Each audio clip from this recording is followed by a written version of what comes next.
രാത്രി ഉറങ്ങുന്ന സമയത്ത് കോൺഷ്യസ് ആയിക്കുന്ന സമയത്ത് നിങ്ങൾക്ക് സംസാരിക്കാനോ ചലിക്കാനോ പറ്റാത്തൊരവസ്ഥ ഉണ്ടായിട്ടുണ്ടോ? അതേപോലെ നിഴൽ രൂപങ്ങളെ നിങ്ങൾ കണ്ടിട്ടുണ്ടോ? ഭയപ്പെടുന്നൊരു സാന്നിധ്യം നിങ്ങൾ അനുഭവിച്ചിട്ടുണ്ടോ?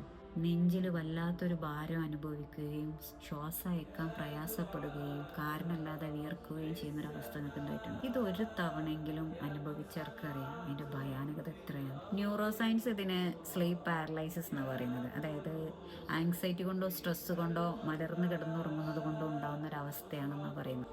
ഇനി ഞാൻ അങ്ങോട്ട് പറയാൻ പോകുന്ന കാര്യങ്ങൾ അന്ധവിശ്വാസമെന്ന് പറയുന്നവരോട് 1400 വർഷങ്ങൾക്ക് മുമ്പ് അള്ളാഹിൻ്റെ റസൂൽ സല്ലല്ലാഹു അലൈഹി വസല്ലം നമുക്ക് പഠിപ്പിച്ചു തന്നിട്ടുണ്ട്. എന്ത്?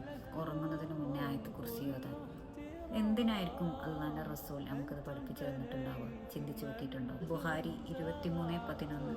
ഉറങ്ങുന്നതിന് മുന്നേ ആയത്തുൽ കുർസി ഓതുന്നത് അള്ളാഹുവിൻ്റെ ഒരു കാവൽക്കാരൻ നിങ്ങളോടൊപ്പം ഉണ്ടാവുമെന്നും രാവിലെ വരെ ഒരു പിശാചും നിങ്ങളുടെ അടുത്തേക്ക് വരില്ല എന്നുമാണ് ഈ ഹദീസിൽ പറയുന്നത്. സൂറത്ത് ഫലക്കിൽ അള്ളാഹു സുബ്ഹാനഹു വ തആല പറയുന്നുണ്ട്, വമിൻ ഷെറ്റി ഓസിക്കിൻ ഇദാ വഖബ്, അതായത് രാത്രിയുടെ കെടുതിയിൽ നിന്ന് നിന്നോട് ഞാൻ രക്ഷ തേടുന്നു. അങ്ങനെയാണെങ്കിൽ അള്ളാഹു സുബ്ഹാനഹു വ തആല പറയുന്ന രാത്രിയുടെ കെടുതികൾ സത്യമല്ലേ?